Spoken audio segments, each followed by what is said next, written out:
Hi everyone, and welcome to the latest monologue.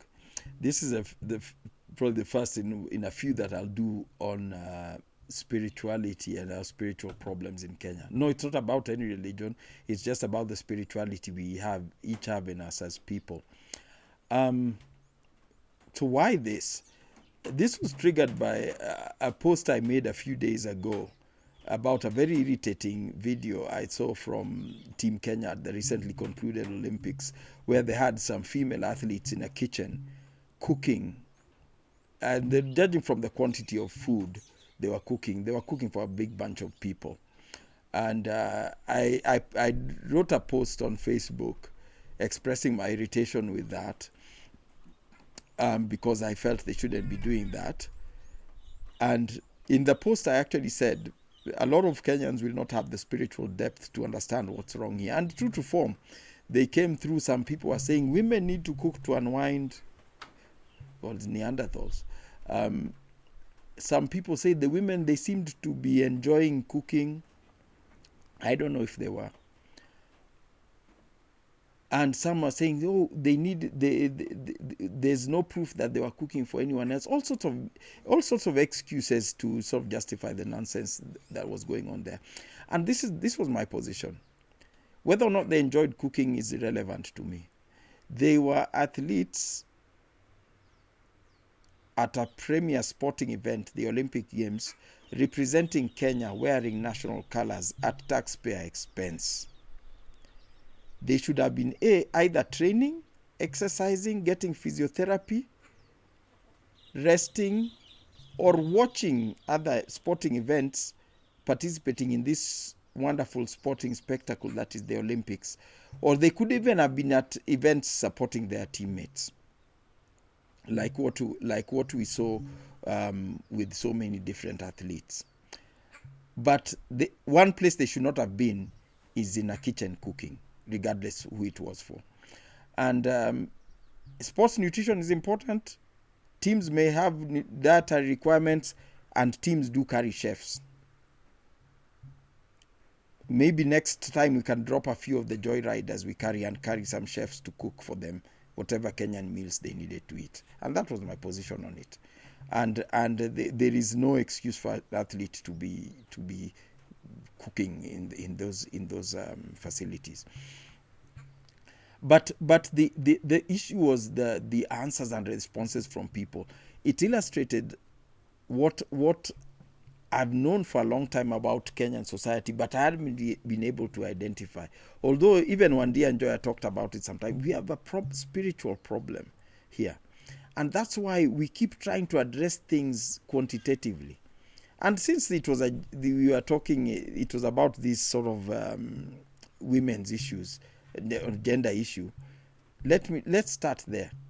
Look at the gender problem we have in Kenya. It comes, in my opinion, from imperialism, because Kenyans have internalized imperialism so deeply that we are not an empire, but we are more imperialist even than former empires. We believe in hierarchies. And the worst thing about hierarchies is that everyone is on one plane, so one is only above the other.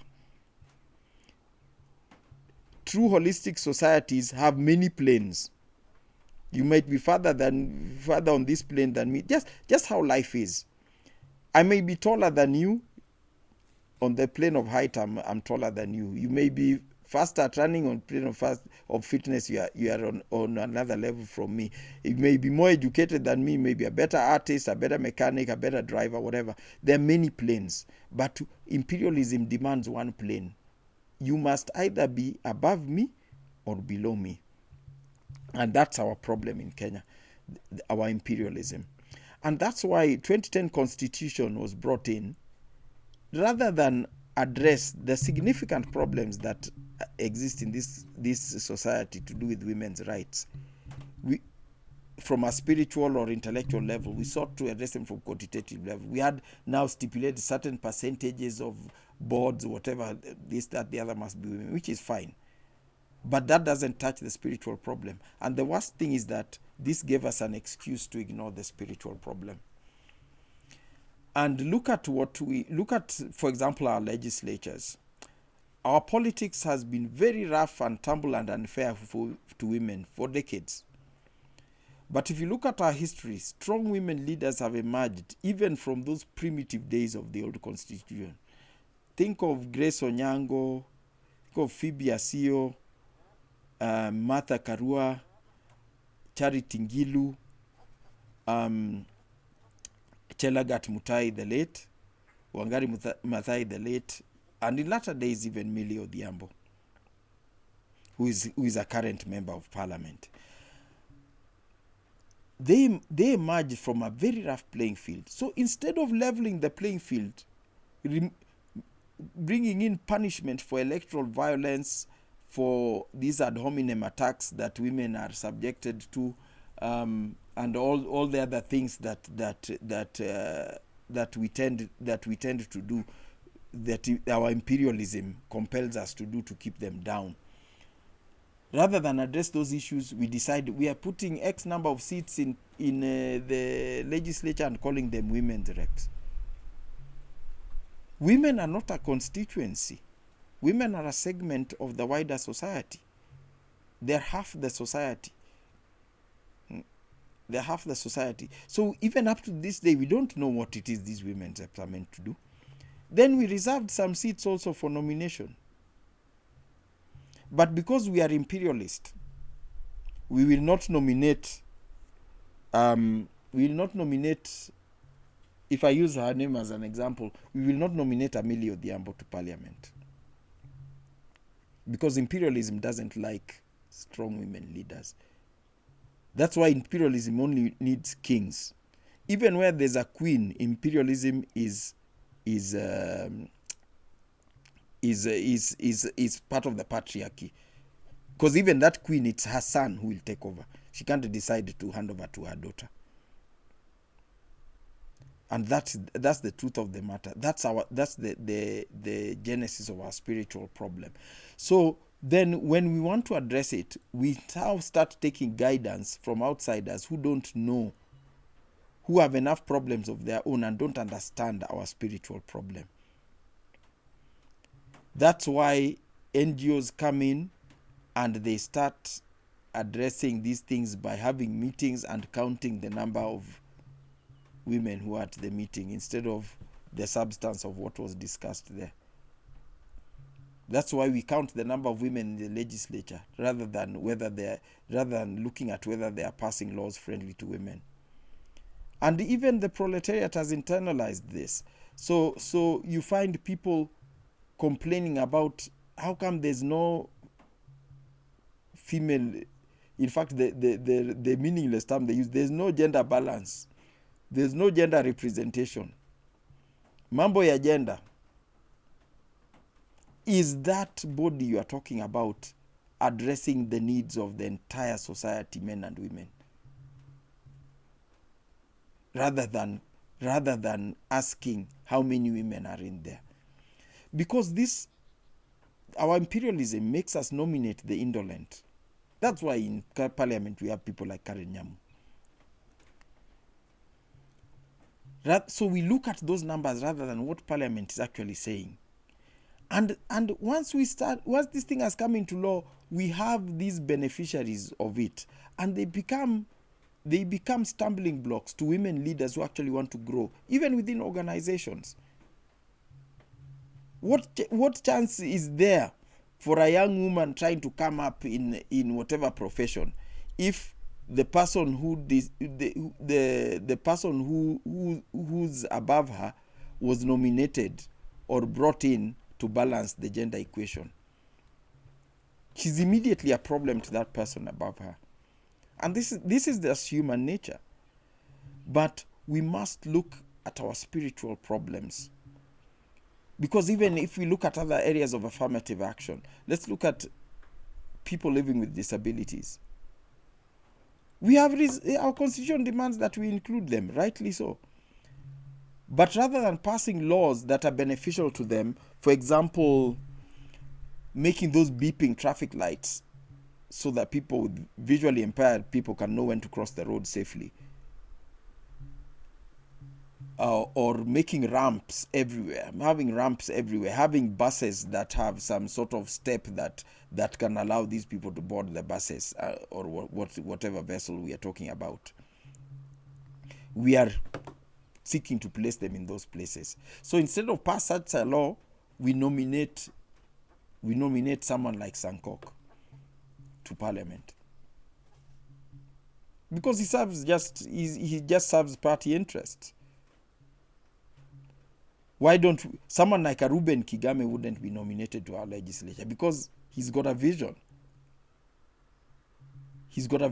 And he would his views would cause problems to the imperialists. But that's the depth of our spiritual problem. And our enemies, or not our enemies, those who want to exploit us, have noticed these divisions. And that's why they come in saying, we want this, the other, this and that and the other. And suddenly you go into a rural society and someone is starting a project here for women only. And we all know in our societies women don't live in isolation. Probably the most stupid thing I've seen is there's a village in Samburu called Umoja, a women-only village. Go and visit it. It's somewhere near Archer's Post.